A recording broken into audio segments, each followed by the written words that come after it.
Thank you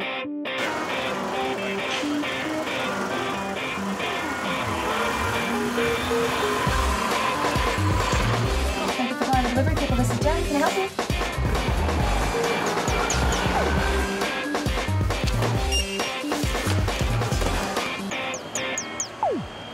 So John, tell me what this business is and how it all got started for you. We're a transportation company. Bought the business in 2006. Started off as a small little trucking company that we bought, and then it's evolved into a business that does freight forwarding, pickup and delivery, anywhere on the U.S. mainland, delivery in Hawaii. So between the mainland and Hawaii. Correct, and inner Hawaii as well. What are some of the benefits of using your company to a business in town? Cost effective. I think we're very price competitive. Also a high level of customer service, online tracking and tracing. We provide a complete one-stop transportation solution for Hawaii. And what does that mean exactly? If you wanted something picked up in Arizona and delivered in Haiku in Maui, we can do it. So if you wanted it slow, we can move it ocean freight. If you wanted it fast, we can move it air freight. And how does what you do compare with some of the other shipping or freight options in town? We would provide, again, like a one-stop freight solution for Hawaii. So other people, maybe they just specialize in air freight or specialize in ocean freight or just do local pickup and delivery. We would do the whole piece. So there wouldn't be something that you would ask us transportation-wise that we couldn't do.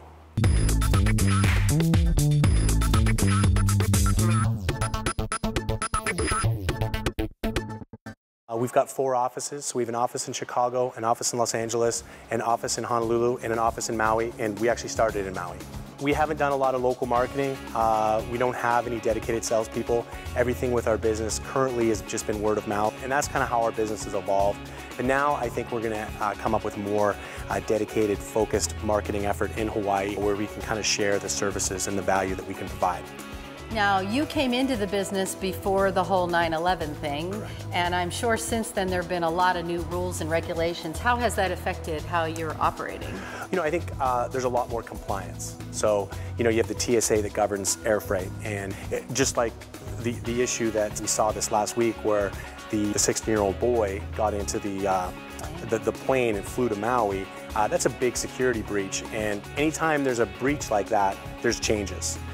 One change, if a box or something you want to ship is of a certain size, it's got to be banded to make sure there's not a person inside it. Because someone shipped themselves across the country in a box. In Los Angeles, we are a certified screening facility, so we've got a big X-ray machine there. We got bomb sniffing equipment as all part of TSA compliance. And I asked you personally, because I like to do a lot of shopping online, and I still find companies, especially furniture places, Right. that won't ship to Hawaii, Right. but you can actually help people with that as well. That's correct. You could ship to our Los Angeles facility. You could either have us arrange the transportation or have the party that you bought the goods from ship it to our office in Los Angeles, and then we consolidate it based on the transportation needs you have. And you can give us an estimate on the cost. We'll tell you the exact price and we'll deliver it to your door. Wonderful. Open up a whole new world of shopping for me. There you go. My husband won't be happy that you just told me that. Yeah. What are your hopes for the company moving forward?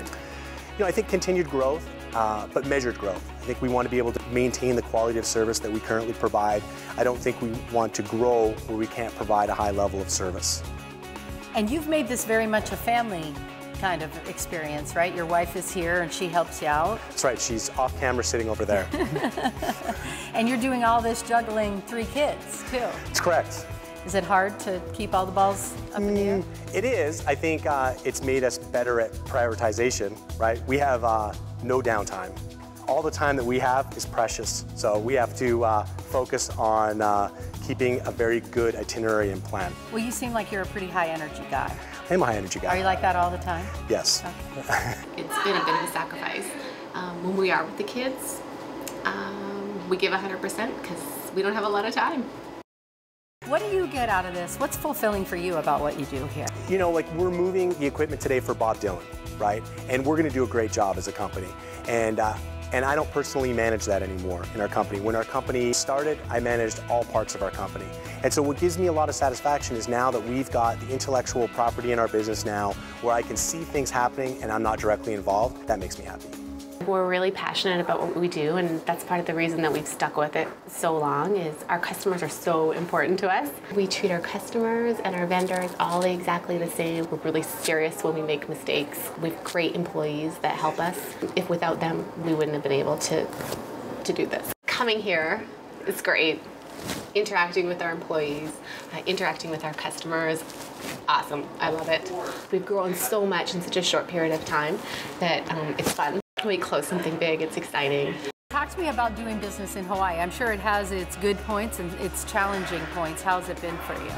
Yeah, I think one of the bigger challenges is it's hard to get things here when you need them. Like if one of our trucks breaks down, we need a specific part. It's a challenge for us, and we're a logistics company, and it's still difficult. I think the time difference can pose a challenge, especially for East Coast customers. Currently, they're 6 hours ahead. That can be difficult. I think one of the big positives in Hawaii, though, is kind of you pointed out, we have 3 kids. Hawaii, very kid-friendly. Everyone understands that we have kids, and that really helps us. So tell me about some of the unique things you've had to move around. We just finished Bruno Mars. We got Bob Dylan tonight, so we do a lot of entertainment cargo. Jurassic Park. All their staging and all that? Yeah, we move, typically for like bands, we would move in their guitars, their drums, that kind of stuff. Entertainers trust you with their equipment and instruments and all of that. They do, yeah. They do. And we move lots of medical equipment. We do work for the PGA, for ESPN. In those instances, we move in camera equipment. We move props for TV productions. And then we do lots of things for the military. We've moved a submarine, we've moved an aircraft, wow. We've moved tanks. Yeah. How do you move a submarine? You know, it's easier than you think. You know, it wasn't a very big submarine. It wasn't actually that difficult, wow. but you know, it was a submarine. What do you think it was in you that made you a success, that had you take that chance to start a company and create the Delivery People? I'm always willing to make a bet on myself. You know, I'm willing to make a bet on myself that I can learn how to do it, figure out how to do it. You know, I think that's the key ingredient. I own a gritty business. Transportation isn't glamorous. It's definitely not glamorous. I'm very competitive. So I like providing good service. It'd be a personal disaster for me if I heard, you know, something negative about my business. If someone came to us and said, hey, you guys did a really bad job for me, even if I wasn't at all involved, I'd feel very personally accountable. And so I'm really accountable too. Like I think, you know, accountability is a big part of our business, and it's a big part of who I am. Well, that speaks volumes about your character and how people can trust you and what Sure. you do. Yeah, no, we work hard. Like, we never quit. Kind of like any business, we have our challenges. We have things that don't go as planned. But one thing for me personally and for the business is we don't quit. You know, so we've got a problem. We don't just go to our customer and say, hey, sorry, it's not going to make it on time. We will do everything in our power to make sure we deliver on the promise that we made. Because we made a promise. Like, someone comes to us and says, hey, you know, we need this to get here at a certain time. We commit to it, we got to follow through.